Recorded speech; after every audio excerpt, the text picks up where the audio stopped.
If there was one poetic theme of the 2024-25 season, it's the perseverance of the pure and luminous spirit of football, triumphing against all odds and the status quo, the fairy tales of our generation, the underdog stories.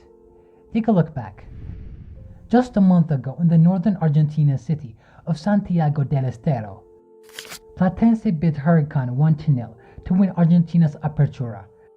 The decisive goal, a beautiful dipping effort, struck at the top of the bounce by Guido Mainero. It was the first title in the club's 120-year history and provoked scenes of extraordinary emotion.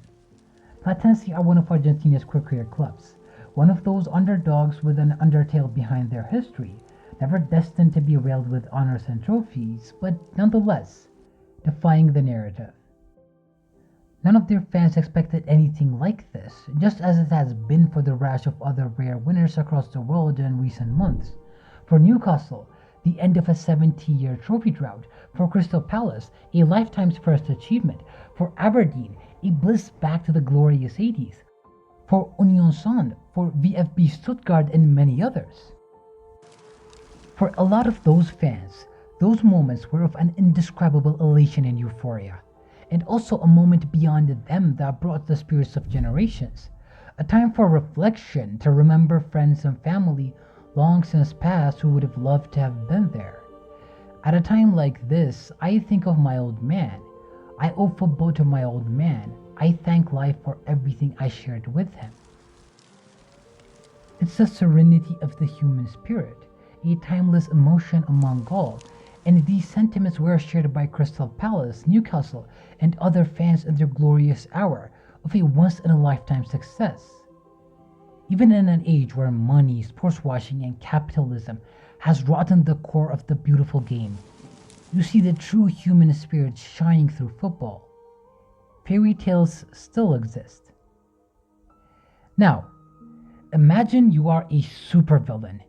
You sit in your sinister mountain lair, all gleaming black stone and discreet lighting, stroking a cat and occasionally cracking maniacally. You care nothing for this euphoric purity. What you care about is power. You recognize the appeal of those smaller clubs and their fairy tales, but that only obscures your grand plans. You need to destabilize and destroy, and you decide the best way to do that is to create a cadre of super clubs so wealthy that they render their domestic leagues partial, drawing them ultimately towards a global super league. And in case you haven't caught with those patterns, look no further than FIFA's Club World Cup. Now, nobody is saying that is what FIFA is doing. Quite apart from anything else, it would require a degree of organizational competence that has not been obviously apparent in the planning of the tournament. But if that were what our supervillain were doing, how different would it look to the Club World Cup? The financial stratification of the game is already a major problem. Nearly all major European leagues are monopolized and dominated by one or two clubs, and over the past decade it has become the standard. Bayern Munich is the sole orchestrator in Germany, plunging all of those beneath it and ever strengthening their grip. La Liga has long been a battleground for Real Madrid and Barcelona, the two titans whose wealth and global reach have turned the league into a two-horse race. Occasionally, Atletico Madrid dares to disrupt it, but even their triumphs feels like borrowed time in a kingdom ruled by royalty. In the Primeira League, the throne rotates among FC Porto and Benfica, with the occasional satellite Sporting disrupting the axis. These three form a closed circuit of dominance, with the financial disparity ensuring that no outsider breaches the gates for long. Since the Qatari takeover, Paris Saint-Germain has transformed Ligue 1 into a showcase of opulence. Their budget dwarfs the rest, and while clubs like Lille and Monaco have staged brief rebellions, PSG's reign remains largely unchallenged. Maybe the only exceptions to this new reality are the Serie A and the Premier League, but even the first one was a one-club monopoly for a decade, until Juventus self-sabotaged themselves and Italy's Football Federation started hampering its own teams for being competitive through financial sanctions. But it's a facade, a league conspiring against itself, portraying a false image of competitiveness. The only true unprecedented in this era of singular domination is the equitable competition in the Premier League, with last season's story suggesting that England's major show is perhaps invulnerable to a single club domination. Manchester City crumbled to oblivion. United descended, Spurs went through hell and somehow achieved glory, and in the middle park of the league was an absolute Wild West, and finally, the extraordinary victory of Liverpool in Slot's first season. Like it or not, the extremely high broadcast deals have created a league so financially strong that even the lower sides can bout with the juggernauts for a while. But there's so much even this system can take. Even that would be challenged by the impact of the Club World Cup, most of it funded by Saudi Arabia and Qatar. Were Chelsea, say, to win the Club World Cup, they would receive around 100 million in prize money and participation fees, a month's work for what a lower to mid-table side would make in the Premier League prize money for an entire season. Although it should be noted here that the Premier League isn't really the problem here. It is big enough and rich enough that it can absorb just about one club suddenly being handed 100 million. But other leagues are not so, especially those outside of the mainstream view. For instance, Auckland City play in the Ditol Northern League, an amateur competition in New Zealand's Northern Island. The club was guaranteed to receive 2.64 million for mere participation in playing all three games, regardless of result. Add in their draw with Boca Juniors, and now their total earnings climb to 3.26 million. But how does their nation's financial costs operate in relation to this type of money? The Northern League caps players' expenses at £70 a week. Some reported that clubs circumvent that, so some players might be making as much as £350 a week. But still, imagine what that 3 million earnings could do in that sort of environment. It certainly goes a long way in obliterating any form of competition among its rivals. Or take the example of Platense. Their prize money for winning the Apertura last month was £370,000. But the Argentine representative of the Club World Cup, Boca Juniors and River Plate's earning went to nearly 13 million. Turn it up and they got 30 times as much as the winners of the domestic competition. Even given the complicated financial situation of most clubs in Argentina, it would be an extraordinary dereliction to fail to convert that into domination, particularly given the advantages these two already enjoy.